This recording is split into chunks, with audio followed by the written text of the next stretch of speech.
All right, ladies and gentlemen, family and friends, welcome back to the DJ Life podcast. As always, Bow, bow, bow, bow, bow. That was it. All right, we're here. what's up? We got Eric. Welcome back to. This is the first one in the new year. We're back in 2023. First one took a couple weeks off, of course. Fuck yeah. Rick, as always, Eric, and tonight we have Kristin on the podcast with us. Yes. The female with glasses. It's not the dude with glasses. Oh, I forgot. Sorry, Eric, dude with glasses over here. Stealing my shine, Kristin. Yep. But Full of feminism over here. Full of femininity. All the feminine vibes. fantastic. Me too. Fantastic. So, Kristin, we'll dive right into it. Where are you from? Orlando, Florida. Are you still Orlando? Where are you at right now? I'm in Orlando. So, well, I'm sitting in my townhome, in my office, in my brand new townhome, which I'm so excited about because it looks like what everyone's used to seeing, and I finally got it up and ready. So, like, yay. You do have a good backdrop going. Very nice, as always. Yeah. So you're in Orlando. Your company is in Orlando. You have a bunch of shit going on. I don't even know all the shit you have going on, honestly. Yeah, I definitely have a lot. Like, I probably only share maybe about 30% of the things that I have going on. Yeah. Well, I'm going to grill you until we know 100% tonight. Let's go. Fantastic. So we'll start with the DJ stuff. Tell us about your DJ company. Yep. So our DJ Rocks was started 10 years ago. It honestly was just supposed to be like me and figuring out, okay, I love this DJ thing. Let me make some money doing it. And it'll be the bridge to wherever I'm supposed to go next, which in my mind was supposed to be this like, luxurious on the top floor suite in New York City because I thought I wanted to work for an ad agency when I grew up. Mm-hmm. And that quickly changed into basically 10 years later, I'm an all-female DJ multi-op. Were you a DJ before that? What? Were you a DJ before that? Okay, so you've like always been a DJ kind of. Yep. So I started actually DJing in college. And while I was doing my internships at an ad agency, I would DJ and bartend on the weekends. Gotcha. So funny story about this. You'll really appreciate it. In my head, I thought, okay, I need to make the most amount of money possible in the shortest amount of time because I was taking 12 to 15 credit hours every semester. Mm-hmm. I was doing an internship, which was either 2 to 3 days a week. I was bartending at night and DJing on the weekends. Mm-hmm. And so I was like, I can't go get like, a 9-to-5 job because it doesn't pay enough. And I'm like, well, I guess I'm going to be a stripper. But you don't have to do that because I figured out that I could DJ instead. Fantastic.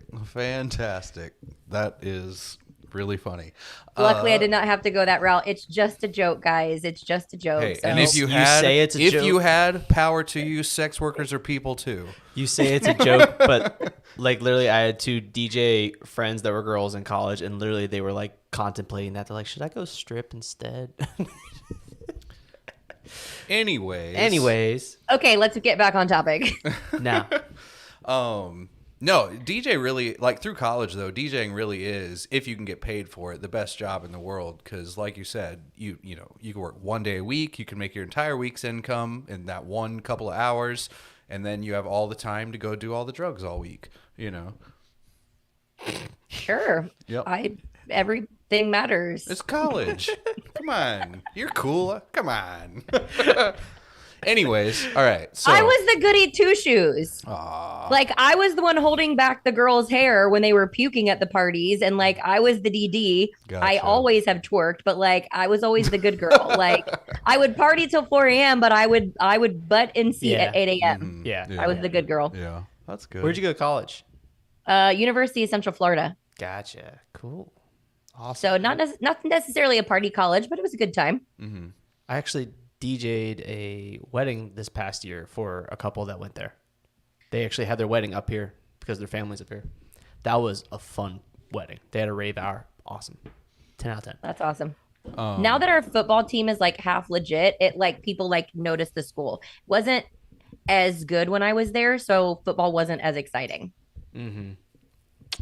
I don't know nothing about it. Don't know nothing. Back to the DJ company. So 10 years later. 10 years later. You guys are monstrous.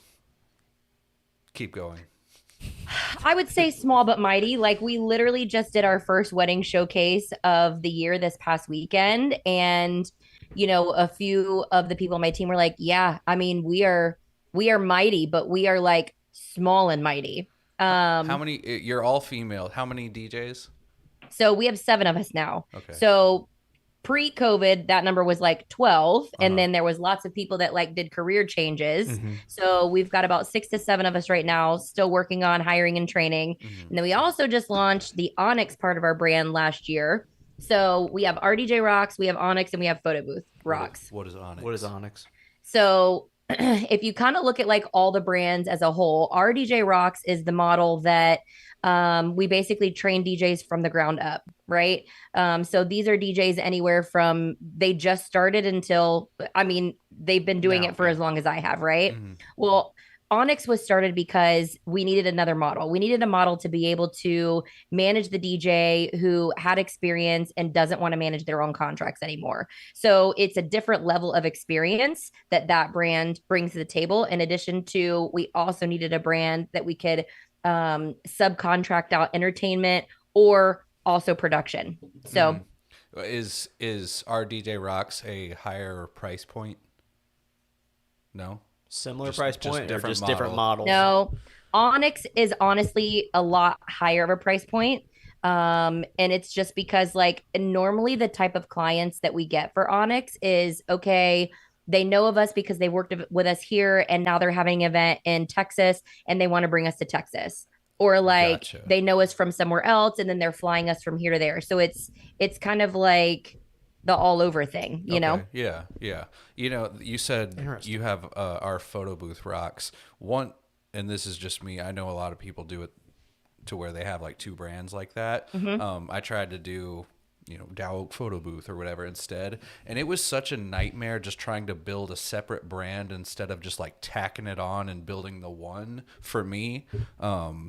That's one of my biggest regrets is separating it out like that.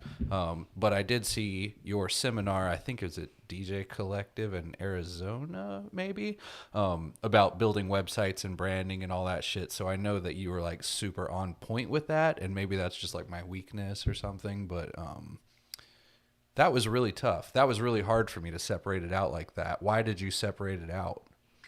So I will say that like 100% it is really hard. Like even with Onyx, like this one has been a little bit of a challenge because there's pieces of it that are really undefinable to like the public. And it's not really a brand that I am going to mass market to the public. It's really a referral based brand. So that being said, for any of you listening and struggling with launching another brand, I get it. For me, now opposed to that, when it comes to the Photo Booth Rocks brand, I wanted to be able to directly market that to a clientele that had nothing to do with RDJ Rocks. So, for example, some of the events that we do for Photo Booth Rocks are corporate and convention. So Orlando obviously is a huge convention town. And so let's say Dell is coming into town and they're having a 5-day convention and someone who's exhibiting, they want a green screen booth for 6 days in their trade show booth. Well, the RDJ Rocks website doesn't speak to that person at all. Even if I were to create another landing page, it's like if they get too far sidetracked, I've lost them and I'm not speaking directly to them. So my solution to that was I'm going to create a dedicated website that literally talks to that person. Right. And thus Photo Booth Rocks. Yeah. Yeah. I mean, the approach I took is definitely the lazy approach. That's just the truth of it, But I mean, in the end, all we do is fucking iPad booths. It really is just like a side tack on to the DJ thing, trying to get our rates up. Well, cool. That's, yeah. Genius marketer. We're talking to here. Yeah, I think every seminar I've ever seen you give was on like website building and marketing in general. Well, that's your background, isn't it? I mean, I sit pretty comfortably in that without having to do any research or like, heavy homework. I mean, so, talking about the whole schooling thing, I got my degree in advertising and PR with a minor in marketing and a sub minor in education. So everything to do with creative and branding and like all those things, it just is a little burning fire inside of me. So it's just it comes easily to me. Okay. Well, that makes sense why you're super fashionable in that case. You are a creative. Yes. That's why you have cool glasses on right now. But so do I. Don't let me fool you, because I just bought very fancy glasses for the first time. They're not Congratulations. Thank you. For real. It's an upgrade from the Chinese website I've been using for years for $30 glasses. And now I have some designers. And they're very I fancy. wouldn't say that makes you creative that you went and just spent money for designer glasses. I mean, you didn't like. I didn't say it makes me creative, motherfucker. Anyways, so Rick said you were moving or something. Are you moving sometime soon? I'm always moving. Okay. No, I'm just kidding. Okay. Well, okay. It's a So future thing. we may be having the conversation about me buying my townhome. Is that what we're talking about? Potentially, I don't know. We read a list. Apparently, there was like we should talk about this and that list. Yes. And I'm trying to resort back to. The one that's coolest to me is all the things that you do with money to make more money, and therefore is all the other things that I'm assuming that you do outside of just these companies that you run that Yes. are kicking ass.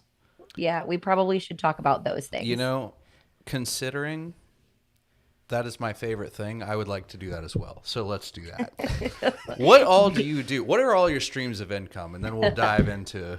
That is a really great question, Eric. I am glad you asked. Cha-ching!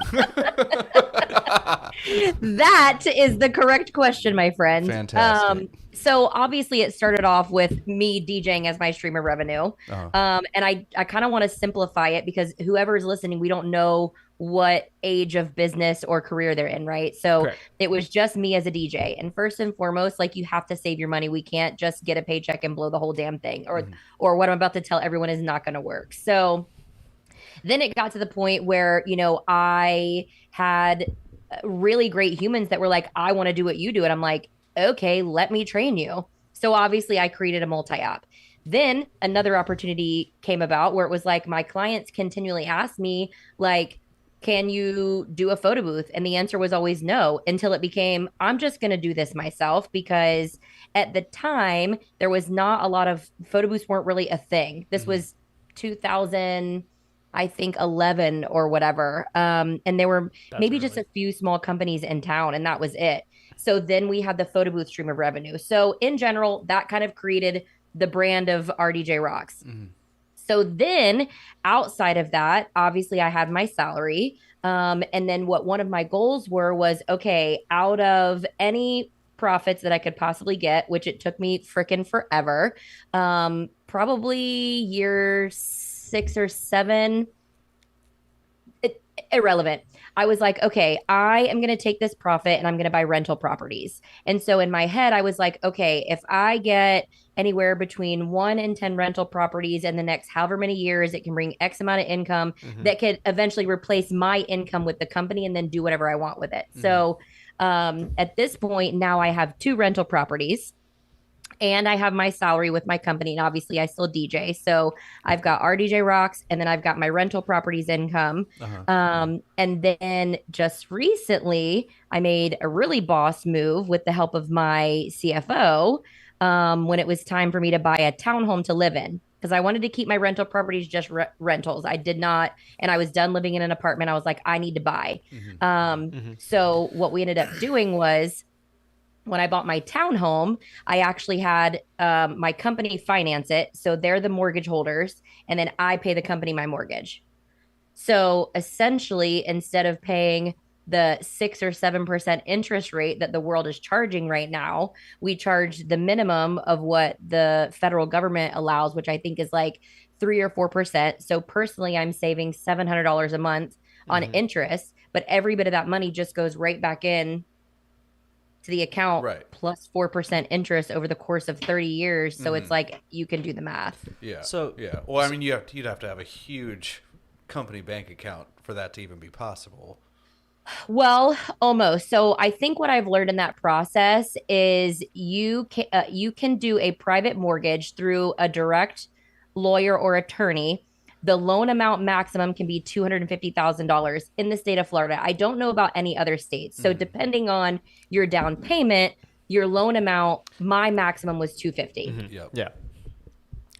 So I mean, But what's the yes, percentage to your business on that? So just to clarify, basically the business had the funds and basically is the bank for you. So the business is who basically shelled out the funds to purchase it, and then you're paying back your business. So therefore, like you clarified, all the interest is just going towards profit towards your company. yes. I needed a little more clarity on that, just in general. What?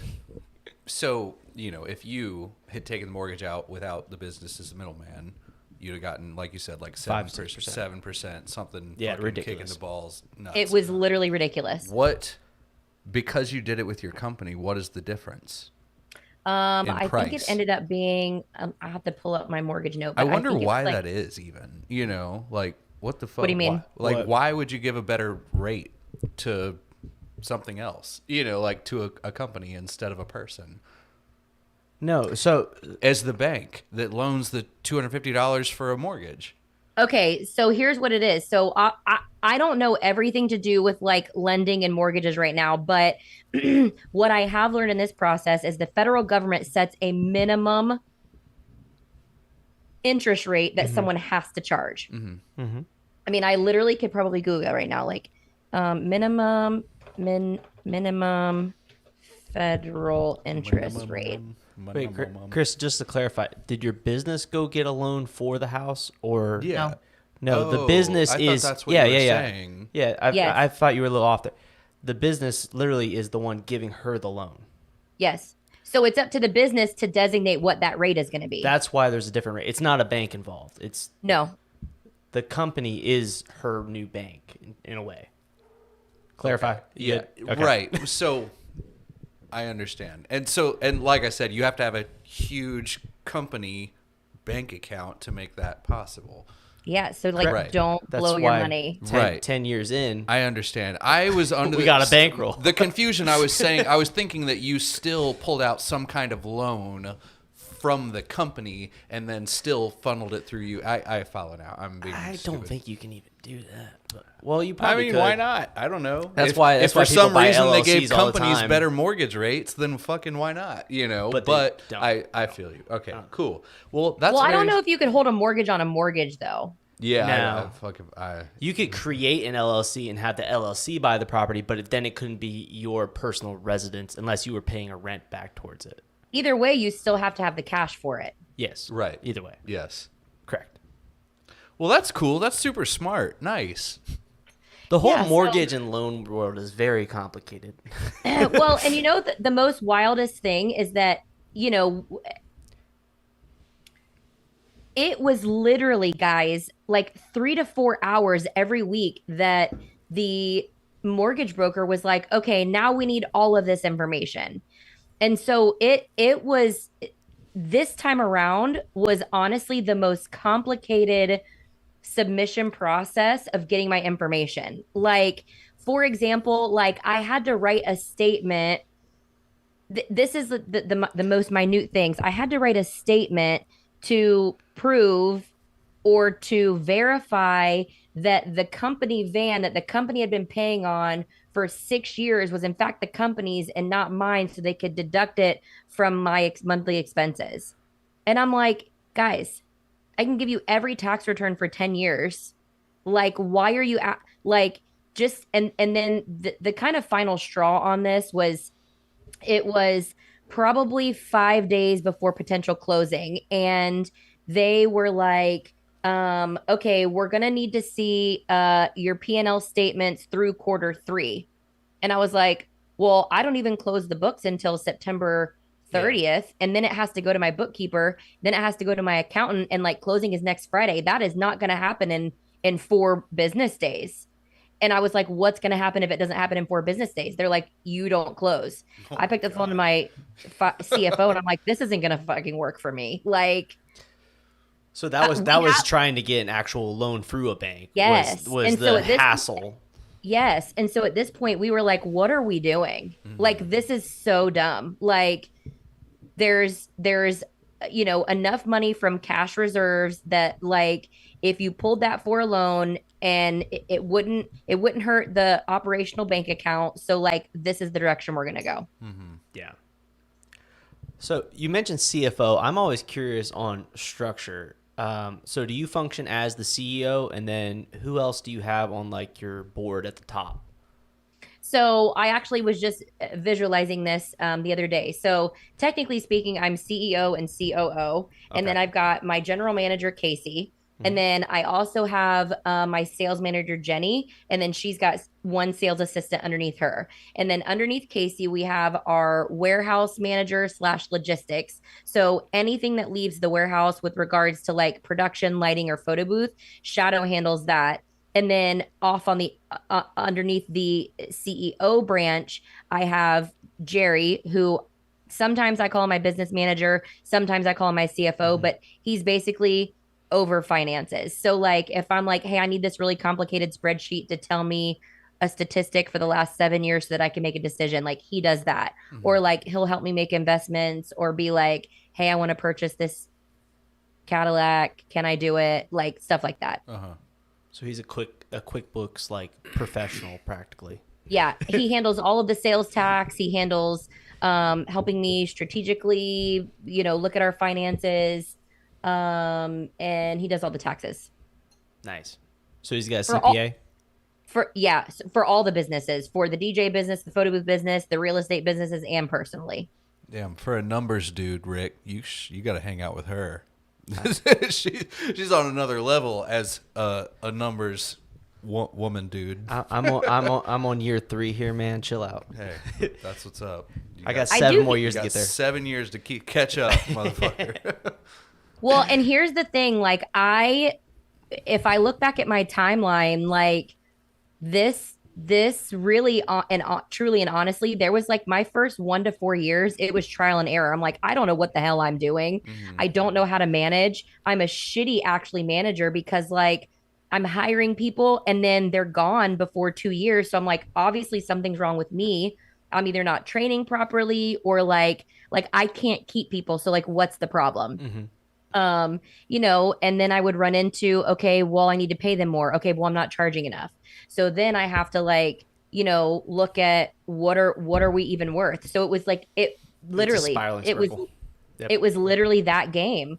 For a few years. And then I would say probably year 4 to 6, I was like, okay, I guess this is like legit going to be my job and I need to figure out how to run this business. And so I was like, okay, I need to pay people like a rate that they can pay rent and live off of. It's not just a side money. You know what I mean? And I need to be able to keep them around for the long term. And I wanted to build the business to the point where like it could be like if someone was as passionate as I am about it, it could be their full-time income. I mean, we all know what the cost of living is. So what does that look like? You Mhm. know? And I also wanted them to be able to have health insurance. So there's a lot of costs that go into that. And so we just had to start charging appropriately. Then once I figured all that out, I had to be like, okay, am I making money at the end of this or like what? So then Yeah. it took me about 2 years to figure out how to make money once I just kept paying people. Then fucking COVID hit, but that's a whole nother story. We got But time. yeah, We'll like- get there. We're gonna leave COVID out of the podcast for 2023. Yeah, that one please. doesn't even Please. count. COVID out of fucking everything. That's one of the questions in the chat, but we'll fuck you, Oh, whoever my asked Lord. that. I'm just kidding. Did someone ask it literally? It did, literally. Anyways, so yes. Anyways, Um, so you're at the point now, great bankroll every single basically quarter coming in, and now you're taking money, putting it into rentals. What kind of rentals are you buying? Are you buying like townhome rentals? Are you buying like individual properties, duplexes? So this is where I need to really figure out my new game plan because the first two were basically tax deed sales. So Okay. basically that's where, every Mhm. county and I'm honestly waiting for it to happen again. I don't know if it'll come back around. But a tax deed sale is essentially where let's say that a property is paid off for whatever reason. Maybe they've lived in it for 50 years and something happens to them. Or let's just say maybe it gets passed on to somebody else in the family and then they don't pay taxes on it. If there is a property where you are literally not paying county taxes on it and there is no mortgage, the county will take it from you. Period. It's not yours anymore. Then what they do is they sell it on their monthly or quarterly tax whatever sales. So it literally is wholesale. So there's a whole world out there where people's only job is to buy wholesale and flip paper. So the first one that I got was a tax deed sale. So basically I show up at the county website or the county office and they're like, okay, parcel number, blah, blah, blah, blah, blah, blah, blah, blah, blah, blah. And I'm like, that's the DJ voice coming through. So literally it's an auction. So that was my first one. Literally walk downstairs just like you go pay $40 for your driver's license or like, you know, whatever in the little booth where you got to pay your thing. Here's the money that here's the thousands of dollars. And they literally they gave me a receipt like this big. That's how I bought that. Like there's no lifelong 80 page. It's like, here's the receipt to your property. And I'm like, where did you learn to like anything about what you're talking about? Like mentors or anybody? I have to give credit to two places. Number one, the book Rich Dad Poor Dad. Okay. And for those of you who don't know me, like I grew up in I didn't grow up around money. Like half my life was in a trailer park. So I'm like, I just can't live like this. So I had to go learn it on my own. So number one, it was that book. And then number two, one of my girlfriends, the guy she's married to, I used to work with him in college when I was bartending. And he was like, oh, I'm going to do real estate. I'm like, what does that even mean? And he's like, well, I'm going to flip paper. And I'm like, okay, what does that mean? And so he literally would do flips like that. He literally is a wholesaler. That's awesome. So I learned it from Ethan and I learned it from Rich Dad Poor Dad. Shout out to Ethan. My second property was similar to that. My third property I bought as a wholesale. My third property I didn't keep as a rental. I literally renovated it and flipped it. And that one was, you know, I'm on a couple of wholesale lists where wholesalers were literally just email me, hey, I've got this property. Like, here's what's wrong with it. Do you want it? Well, when that happens, they're literally like, okay, the price is this. There is no mortgage. There is no whatever. You show up with cash and they literally flip the paper over to you. That's it. That was very long-winded. Was that helpful? It was. I always like hearing about someone that's actually doing it. I've done, like in the research world of doing that sort of stuff, probably like 60-70% of research into where once I have money to do that with, that's where I'm going to be going. Probably not going to be doing the deed sale stuff. I saw about that, but it's really cool stuff. You know, the TikTok and Reels, I swear, I like watch them that come through, and the things that these people are pitching in 10 seconds that you can do with money are so wrong. Just a little side thing. I see people like, you want to make money real quick, just go to the deed sale thing, find these, and pay their taxes, and then you get the property. And it's like, it does not work like that at all. I mean, it really doesn't. And I think the other thing too is like you can really get yourself in a hole with real estate. Like if you don't know what you're doing, like dude, every single time I have ever done it, I have set a budget of renovations. Oh, God. But like, if you got to go, but the problem is that once you rip open the walls, you don't know what you don't know. Yep. So you have to assume, okay, there's mold in the entire house halfway down that you can't see. You have to assume there's pipes from the 1970s that to completely replace. You have to assume that the roof has gone bad or there's a leak that someone's covered up because it doesn't have good upkeep. Like you're talking like $50,000 to $100,000 and stuff you can't even see. Yeah. I had that wonderful buying my house. There was a leak that the previous owner had covered up that got discovered, and literally the whole entire wall, thankfully in the garage, was completely rotten and everything. Had to replace the whole entire wall, had to get the roof fixed because they didn't put like a flashing piece when they replaced the roof. They didn't put a flashing piece in the corner, so it built up water and went right into the fucking past it. Now, the other thing that I have seen that is really genius with real estate is when you get to the point in your DJ business where instead of renting, you start a new LLC, and that company buys the building that you're going to house your business in, and then your company pays that LLC the rent. This is some high level shit. I just go. See, that's something you can actually do in terms of a business to a business. But I've heard you've probably seen the thing where it's like, just create an LLC, buy a house, and then live in the house and pay the rent to the LLC. That gets a little hairy in certain states, in certain. Well, what would be the point of doing that? I can't remember exactly what it is, to be honest. I think it's a tax thing.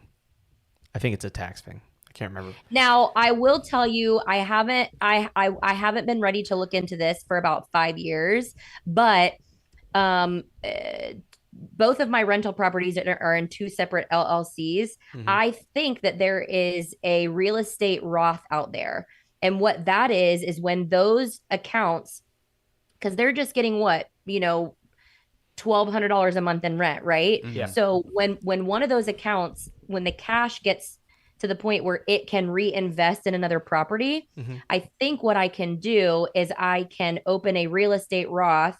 I can buy the real estate with that LLC in that Roth, and then the person who's renting, the rent goes back into that Roth, so that literally it literally is your Roth. There are no taxes. Instead of like right now, my rent coming to me, it's mm-hmm. income. I have to pay taxes on it. But if you buy a real estate property in a real estate Roth, don't quote me. Who knows if it still exists? It's been like 4 years. Yeah. But then essentially it is your retirement Roth. I've never heard of that term in my research. Real estate Roth. I'll have to look it up. I don't think it is. Like, I'm gonna see if I can Google it on the side. Real estate Roth. Self-directed. It might be self-directed. Who knows? It's been about 4 years because like I was on the path, and then like the disease of the world happened, and so everything got thrown off. But it might be a self-directed Roth. Ooh, is there REIT investing for your Roth? When you're talking about income, you're talking about the cash flow on top of all the expenses from the property that you're getting out of the rentals, right? I think so. Say that again. You're the cash flow you have after all the expenses on the thing. So you get the rent in, you pay all the mortgage and all the expenses to upkeep it, and then you got your cash flow at the end, and that transfers to your bottom line for your net profit for the year. But if it stays in the Roth, it's not quote unquote income if on it's your taxes. If it's in an investment account, technically, there would be no taxes on it. Yes. And actually hold on, now that we're going in this direction, I think it is the self-directed, because if you think about it, what is a Roth or an IRA? Well, it's an investment account that literally like they invest your money for you. Correct. But if you have a self-directed one, you could decide, I think. But if I remember correctly, a Roth is after tax money. An IRA is before tax money. I think so, Roth, yes. Yeah, you pay tax up front with a Roth. Roth is you pay taxes out front, because that's what my 401k sitting in is, a Roth. And then when you draw it. So when you draw it out, you don't pay taxes afterwards. That's just what it is. That's the big thing. It grows tax-free. Correct. But also think about it this way. Let's say, for example, like I have real estate property 123, right? And that's its LLC. Every bit of rent minus expenses that gets, Kristin has to pay literally federal income taxes on that, period. Then I could take that money and do whatever I want with it. Now, aside from that, if I have a self-directed Roth, if the rent is coming into the self-directed Roth, Kristin is not paying federal taxes on that. Yep. She might be paying like investment taxes or some crap. Anyways, I could be half wrong on this because it's been about 4 years since I looked it up. But you have to pay the taxes before you put the money into the Roth. So in the end, you're going to pay... I don't know if there's a difference, but something. There might be a loophole. I'm just saying. We should all look for the things that are given to us. There's a book called Tax-Free Wealth, and it is exactly about everything the fuck we're talking about. And there's a lot more to it. Yes. Guys, we'll have it in the show notes for you. It is like how to legally fucking fuck the government with taxes, but they want you to do it. So it's like something. So what you're doing is you're creating affordable housing, right? Yeah. You're creating affordable housing, which is good for the government. So they create all these tax benefits and whatnot to aim people to do shit like this. There's 1,000,001 tax loopholes you can utilize, and all of them, they make them on purpose. All of the tax loopholes that are out there are loopholes because they benefit the government, right? Okay, or they benefit the society. Is it called Society. Tax-Free Wealth by Tom Yes. Wheelwright? Yes. Okay. I'm going to add that to my Amazon cart. Yes, it is a very long and boring book, but it is Good. It is really good knowledge, and everything you're saying is like this fucking book. Oh God, someone does crypto stocks and bonds. God, crypto's rough right now. Oh my God. Dude, we need a different, I can't talk about that, but I do know people who know crypto and they did well. And I'm like, I don't get it. Dude, I can't talk about crypto or stocks right now. I got- Stocks are also not doing well. Sometimes I wish the person who had originally come to me and was like, hey, check out Bitcoin, crypto, blah, blah, blah. I wish I had just fucking fought them right then and there. Like, How's just your, beat the shit out of them, moved on. It'd have been fine. Do you still own your mining rig? No. Oh, you got rid of that asset? Yes. Bro, Okay. Eric, if you could literally do all the wizard shit that you do in DJ Event Planner, you so could have built a crypto machine. He did. He had a big Okay, so operation. then there it goes. Yeah, I had one the size of the room I'm sitting in. I but- never understood that. And the only thing I got into with stocks is the app Robinhood during COVID. So Oh, if I God. wasn't watching Tiger King, I was on Robinhood and like Oh, God. Tiger King was 10 episodes. I know, but it's just funny. It's funny. It's in a time capsule, so like I had to say it. But yeah, no, I lost that, so it's fine. Yeah, no, crypto. I mean, I've got my shit. We'll see. One day it could turn out. I'm just sitting on it, but whatever. So- it's just not rewarding. Honestly, the money, let's say it flipped and it went up to whatever it needs to and I make a shitload of money. It's not rewarding. Like, I make enough money. Like, Yeah. It's a good. huge gamble. But is what it's it like is. when I make a bunch of money off of the DJ world, it's like this exciting. big, I feel good about the money I've made and myself. Crypto, you just fucking You're rolling the landed dice. red. You know what I mean? The nice part about a business is there's all sorts of numbers and all the numbers add up and make sense. And if you adjust the numbers with doing things like increasing marketing or increasing your margins, they make a difference and you can track that difference. And it's exciting to see those differences of your rewards year over year of what you've changed. Yes. Crypto, you're literally putting money in and saying, come on, baby red, come on. Yeah, I mean, it's like fucking gambling. And anyone who says otherwise is like going, I mean, you're wrong. You're just wrong. Yeah. Like, you can say, oh, this and that, but I've done the research. I've agreed with you at times, and I'm not agreeing with you. Like, you know, I don't know. Crypto's fucking whack. I can't wrap my head around it. Yeah. And There's nothing to wrap your head around. That's the thing. You can try and understand it all you want, and it's irrelevant. Like, Well, you as long play as the you- smart moves based on this information and that. It's fucking bullshit. It doesn't matter what that information was because it's doing something you can't predict. The only thing Here's what I've always said, and you can't take a house from me. You can't take a property from me.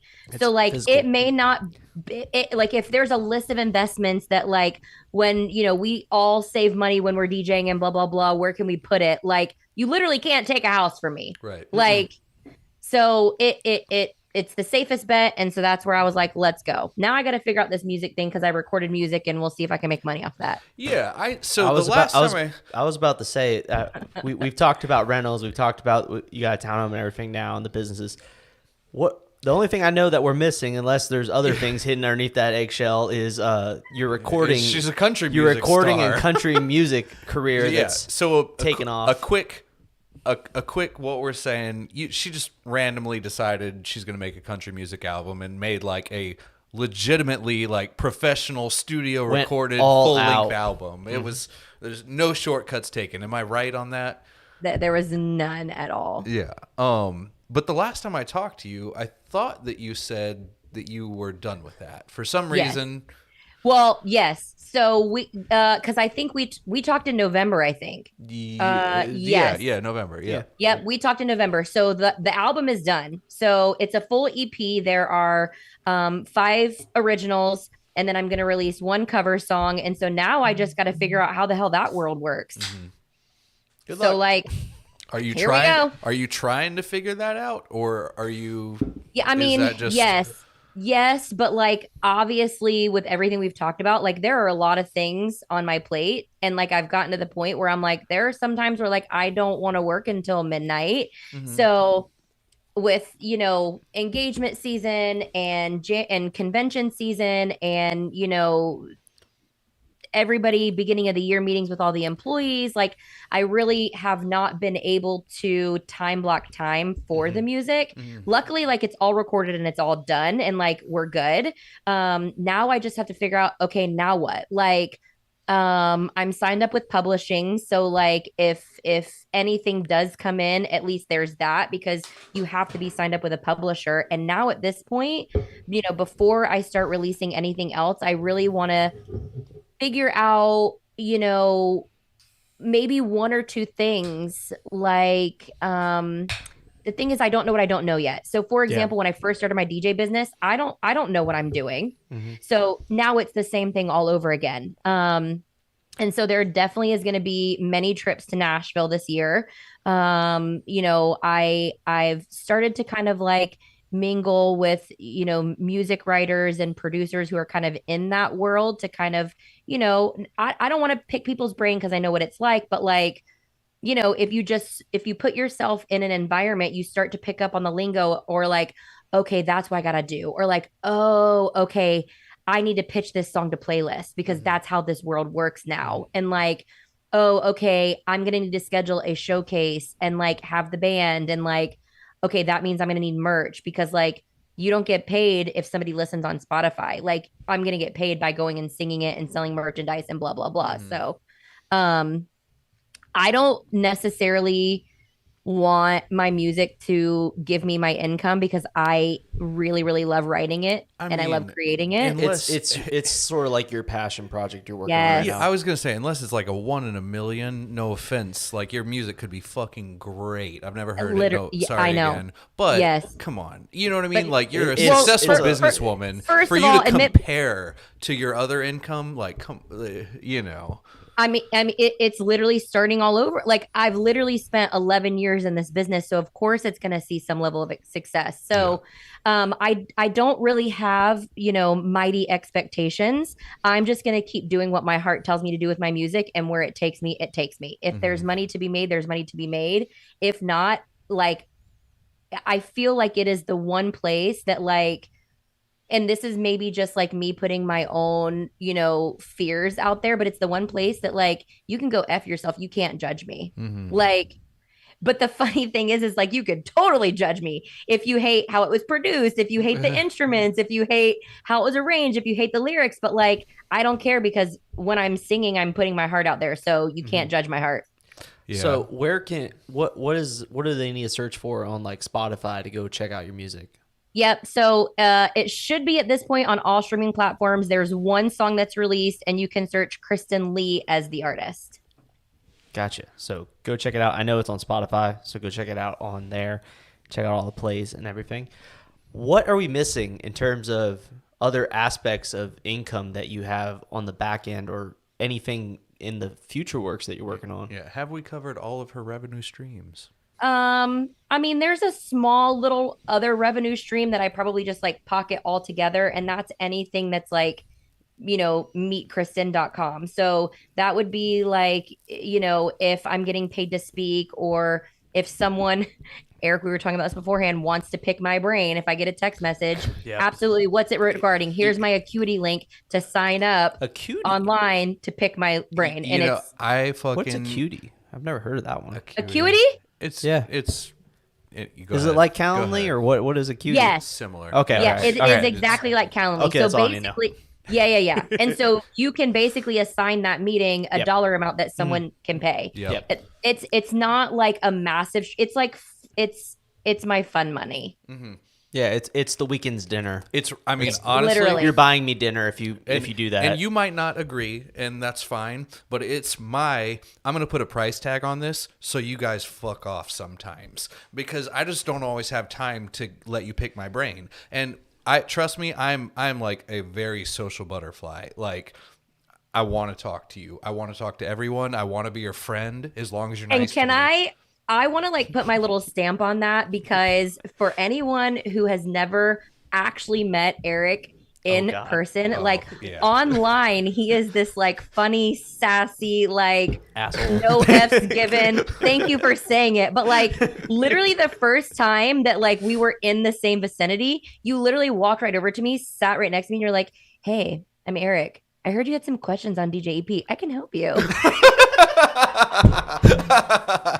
I was like, "Oh my God." So like he's actually a cool human. That's funny. All right, I think I know. But exactly. Side thing. Like the thing is like I do want to do that shit, but if there's 100 messages, like I know. you know what I mean? Like, so I put a price tag on it. Let me kind of soften up and and kind of put your statement in a more like nice, pretty little bow. Yes, do that. So like Erik wants to help absolutely everyone, and so does all of us. But like when you're running a business and you are in a marriage or you're in a relationship and you've got kids and you've got family and you've got all these things that nobody can see online, it's like if I take myself away from either A, my family, or B, my business, something's got to give, and that means it's got to be replaced by money. So there almost 99% of the time has to be a monetary value assigned to like the amount of lunches I have to, and sometimes it's just exhausting to pick my brain. Like Yeah. It's Yeah. And Wow. it fucks And- your hair up, and it's really Literally. nice. So like, mine too. I mean, I have a lot of that spray on it that right like now. in an emphasis. If anyone's listening to this and has wondered why I've stopped posting as much as I do on YouTube, that right there is a great reason. That's literally the definition of why. Yep. Business is growing. I bought a house. I have a fiance. I have a dog now. Like, Rick is the busiest person I know. Like, Rick is the one person that I know can have lunch any day of the week, but I'm not going to text him because he's probably doing some random bullshit that's And you know like what? more important. well, if you text me, I'm probably gonna be like, I'm gonna make it work. Yeah, I'm gonna be but like, yeah, sure, I'll make it work. But And, like, you're like doing good stuff. Like all my other friends and people I know, they're like, playing Xbox. Exactly. If they're not at their day job, which is cool if that's like your thing. But Rick is a busy motherfucker for sure. Okay, so I have a question then. Yeah. Like, speaking of like, okay, you're going to play Xbox instead. My brain immediately went to, there honestly has been, I'm going to tell you 2 times this week where someone has called my phone and I'm like, I'm literally on my Peloton, like I can't answer. Or like, Ooh. I'm about to go do yoga, like I can't, this is me time. So like how I almost feel bad because I'm like, I'm in a meeting, I can't. So it's like this stigma of like, how do you tell someone like I'm working on like my mental health right now, or like I'm doing shit Just outside of the anything. office? Yeah, like you shouldn't even have to give an answer, honestly. I know. It's You just shouldn't. this is not currently work time, and that should be enough. I don't know because I agree. literally don't do that. 24 hours a day. If I get an email, it is like a text message. I'm responding 1 to 5 seconds later. You know what I mean? 0 minutes later. I have it set up on my phone to be a text message, basically. But that's Erik. Erik is so fast on responding to stuff. It's almost like inhuman.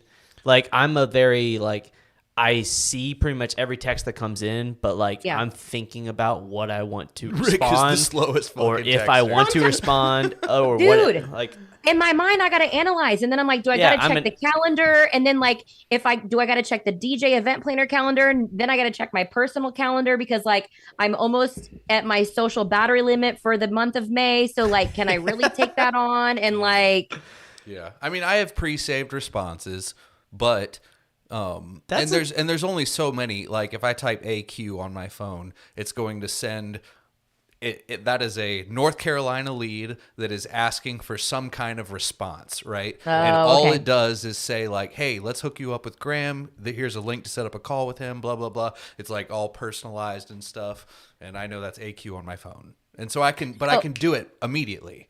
okay. Do you link that through DJ event planner SMS? So if they, it depends. So technically, the AQ thing is a hotkey on my phone. You know how you can Yeah. pre-save the Yep. whatever. So if that message came in through DJ Event Planner SMS, I'm gonna follow the hyperlink, log in, and hit AQ and then send. It just Got it. depends on Okay. where it came from. But I can still do that in less than a minute very easily. You Yeah. know? And I have, maybe 12 or 13 different responses, but it covers everything. But someone has to do it, and it just happens to be me. So Sounds like you have it pretty automated at this point. You have cues for everything. weird. Weird. The It's like automation Weird. thing. Why would he have it so automated? I don't Who'd know. have known? Who'd have thunk it? It's almost like he owns a website called like automateyourdjp.com or something. Yeah, a must-have for Yeah, all good I professionals. don't know.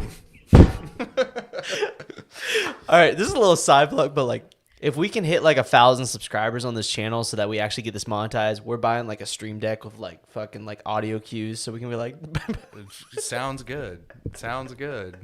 I'll press the oh button. my god, that'd be funny as hell. Let's do it. we Let's need a- do we it. So need a this could be soundboard. another stream of revenue for you guys. It would be great. That's the goal. That's Right I now it's guess just the goal. connections thing, like I you don't know. talking to awesome people like you. Yeah, I love you guys. I just do it because it's fun. It's That just it's a way to get It's a way to get out of the house and away from the baby and the fiance. It's a relief. It's a So relief. here I am. Fuck, what was I gonna say? Oh, super quick. The reason I became a DJ was because I was making music at the time, and I was like, oh, I need to get a job that I can just make all my money on the weekends, and that was what I was doing. I wanted to be Skrillex, basically. Nice.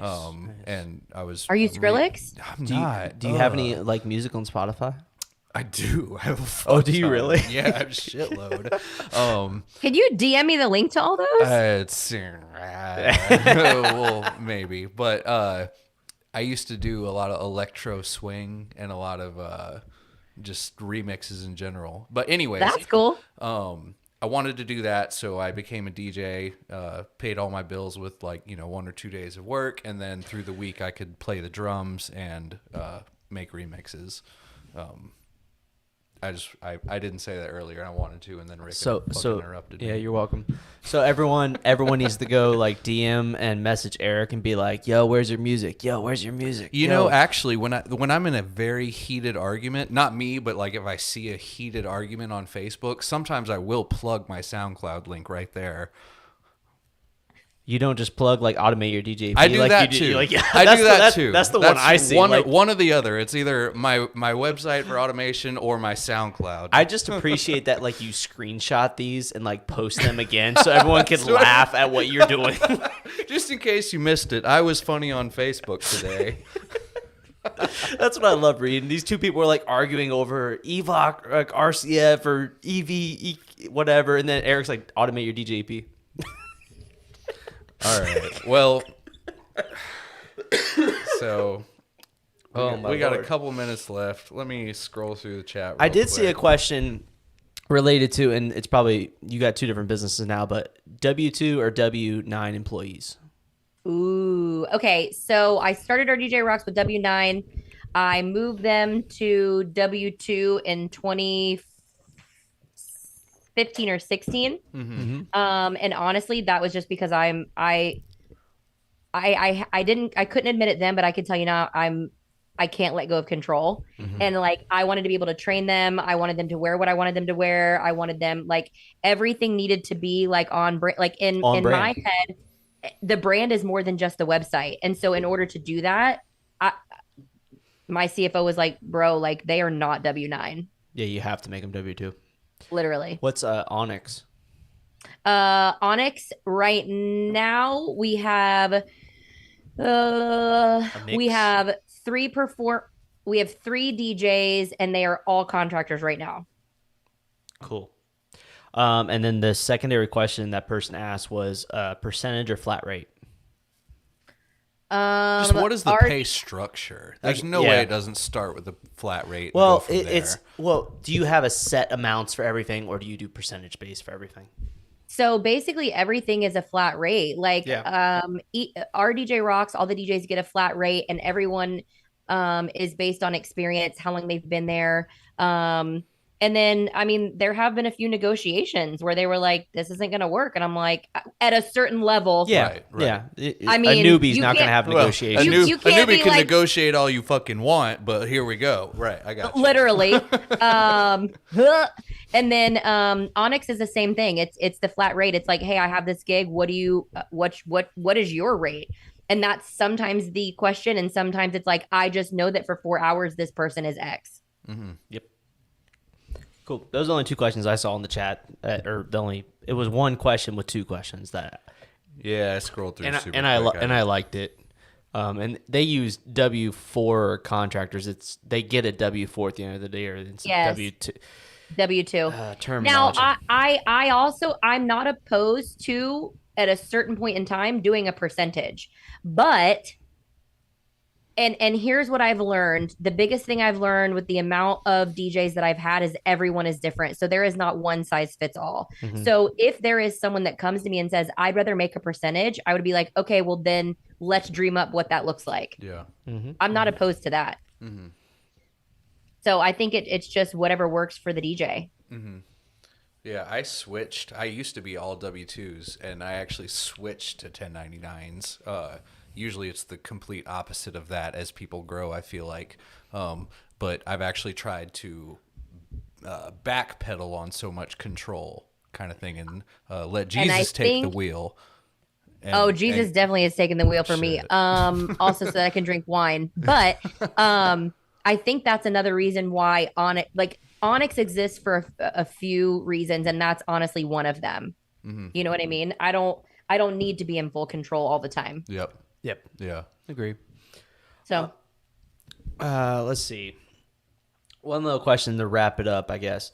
If you had to give, and it's one of those traditional questions, if you had to give any advice to other people listening that maybe just started a business or have been in their DJ business for a year or two and they're trying to grow it, what's one thing that you've learned through your success that probably they should do as well, I guess?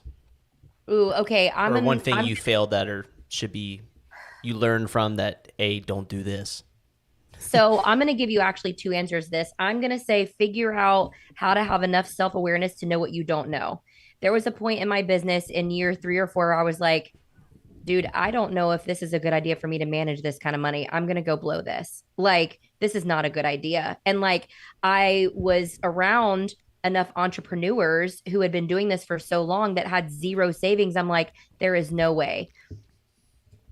So again, know what you don't know and then hire accordingly, whether that's, it doesn't matter, hire accordingly and people who actually know what they're doing. Second thing I would say is it doesn't matter how much money you're making. It doesn't matter if this is your side hustle right now and you've got a full-time job, or if this is now your full-time job and this is your first year where you've booked 50 to 80 events, or this is you've done this for 3 years and now you're hiring your first one. No matter what stage you're at, like sit down and legit like understand what amount of money is coming in and what amount of money is going out, so that literally you can put aside money every single year. It literally doesn't matter how much money you're making. You've got to put money away, because that's what's going to help you build in 2, 3, 4, 5, 10 years from now. Agree. Would you say it's all rich dad, poor dad? What you're saying? Well, so Rich Dad, Poor Dad really talks about like the 4 different quadrants of money.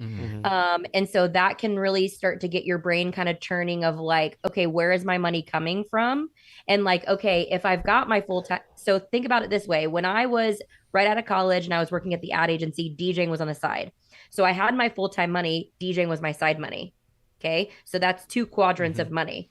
So then once I went out of that and now DJing is my full time, it's like, okay, what is going to be the extra money that comes in? You know what I mean? And so eventually that, there was a few years where I was like pinching pennies. It's fine. We all go through it. But eventually it got to the point where there was profit in the business. And then that was like, okay, that's the money that I can use. Yeah.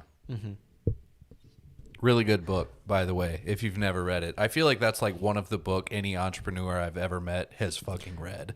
There's like 3 or 4 of them, but Rich Dad, Poor Dad is top tier for sure. I'm terrible when it comes to books. I literally have not read I can't a book. read. I honestly am the slowest reader you've ever met. Audible. I'm like, but audiobooks, I can have someone else read me a book all day. Okay, then this is what you should do. You should go download this app. It's called Headway. Oh wait, it's not loading. Hold on. Headway. It's called Headway. I don't know if you could see it on the screen. It's the middle one. I can't. It's blue and yellow on the bottom. And basically, you can go look up any book in the entire world, and it will either give you the Cliff Notes, and if you don't want to read it, she will read it to you. Holy It will shit. literally just give you the points of the book that you need to know. We said that we talked about this on the last podcast, but Yeah, there's an Cooper. app called Blinkist, and it is, It's the same thing. only self-help books. So it's only books like that. It's not like Oh, Harry I can only Potter's read on there. those. See, I watch trash TV and I have to only read self-help books. Got you. Well, if anyone listening is fucking Did you download it? stupid like I am and can't read shit, they will sum up the book Rich Dad Poor Dad and every other self-help book you've ever heard of into Cliff Notes in 20 minutes. They sum up 20-minute Have you Cliff Notes. used this in the last 2 weeks since we've Yeah, I actually meant to send you a screenshot earlier, and I will do that. Oh yeah, after the Blinkist. podcast. Blinkist. Yep. I need- It's like $85 a year, and it's worth every fucking penny. Okay, well, I might have to look into that because that's like one of my goals for 2022 is actually to get back to books. Yeah, I have not read a book since I left college, There's a list, and I that's have, like and Bro, 4 years, 0 books ever. Bro, books. You I don't have- believe well, in that. I don't believe in I organic. I don't believe consume in a books. shitload of YouTube video content and podcasts, so I don't use literature in any way. I and that's use okay. heavy, I was just so it's about just a to different say, type. I was just about to say, like, I'm not going to ridicule you as long as you're consuming some sort of like actually good quality content to keep learning. Yeah, I'm a huge YouTube person. I love watching videos day over day in terms of like all the people on there. Like someone mentioned in the chat, Dave Ramsey. I got some feelings about him, but people like that, Grant Cardone, all those guys online that I can learn. and Okay, hold watch on. and- The biggest question of all is, do we all need to go start an Amazon business and sell a product? That's really like, I can't believe no one has asked that. That is literally all over TikTok. All I right, am all right. like, I don't- I almost So feel here- like I should go I buy don't have- some I sort did of this. organizational, like, I did this. I went down this rabbit hole in 2019. I learned Amazon FDA, and all that. Researched the product, had a product, put down money on a product. I put down $6,000 to get a product over here. It does not pay off as well as what they say it does. Why? It is a gamble and a half because you don't personally market the product unless you build a following and can market the product. So you have to pick a product that you think is going to actually, and there's different ways. Like there's Amazon affiliates, whole separate thing that some of these people are doing where they're like, here's the top Amazon products, and they're getting a commission. oh on yeah, those. yeah, totally different. Totally different. This is Amazon what's the actual term? FBA? Is it for whatever the fuck it is, where you actually are shelling out the cash, finding a vendor in China, purchasing the product at bulk, having it came to an Amazon warehouse, and then selling it. I think it's FBA. You're playing a little bit of a gamble because so many of them are already established. There's a lot of companies already out there doing it. So I had a really good product to use. I can't remember exactly what the fuck it was because it failed so badly. But anyways, I still have products sitting in my Amazon that has not sold. Okay, the other thing that Because I just other thought of companies have surpassed me in terms of their search results. out-marketed you. Yes. The other thing that I was just thinking of, as far as like extra income, is like I have heard people have success with like buying a property and Airbnb-ing it. That's another thing. I believe that works. I also have there is I don't know if it's just a state of Florida thing. It's probably all over the US, but it's called Section 8 housing. And so like if you buy a property, you can go through and get approved to be a Section 8 landlord. And Section 8 housing is a program that the US government launched where if someone is in a transition, why are you looking at me funny, Eric? I'm not. Oh, that must be the camera. I looked at Rick funny. Oh, because I'm Right. like, dude. Yeah, he rolled his eyes at me What? Oh. Anyways. because I was shaking my head. He's like, "Oh, really? You know this?" This is where he would awkwardly put in automateyourdjep.com. Right. Anyways. See, this is why we need a soundboard with automate your DJP. Yes. Okay. Anyways, there's Section 8. And then what else was I gonna say? My DJ we're talking Jenny about just side said- money, right? We're talking about side money, yeah. Right. Being a stripper. Hey, listen, Hey, God. I actually need to stop by the strip club. They owe me some Every- cash. I'm not even listen. joking. Sometimes I'm like, the thing they do when they go up on the pole and then their legs are like open and I've their seen like that. butt claps against I'm a the pole. I'm fan, like, I don't right. even know how you do that. I That know. is so much upper body strength. Like, Yeah. I like to leave it as a mystical, can't be fathomed thing, you know, then it's just as good every time. well, now we're all sidetracked. But anyways, those are two other things here. The Airbnb one, it sounds very promising if you have properties in the like tourist locations. Yes. If you can get properties in tourist locations, hell yes. I think that's a great. Otherwise, I think rentals are better. Depends on where you're at. But I may think about when I go back and forth to Nashville or Tennessee, like when I get to the point where I'm ready to buy, do I buy something in an area that I could turn into an Airbnb so that like it's mine part of the time and then I could also rent it out? Because like I'm a cute ass designer. That's the beauty of Airbnb is it's more flexibility when it comes to when you want to use it versus when you want it out and about. Correct. Like, and I'm all here for like all the decorating. Like, follow Meet Kristin for more decorating tips. I mean, look in her backdrop right there. You got like all kinds of fancy throw petals and a little fake. Is that fake or real plant? Oh, that's fake because I kill everything. I have a brown thumb. Okay. That's the cute little fancy little script letters on the back there. It's got my lovely XL logo up there. Oh, I couldn't even see that. There you go. Cool. Yeah. This is all my concert stuff up here, my albums. Okay. Anyways. All right. Anyways, where can we find you on social media, everyone listening? At Meet Kristin, MEETKRISTIN. At Meet Kristin.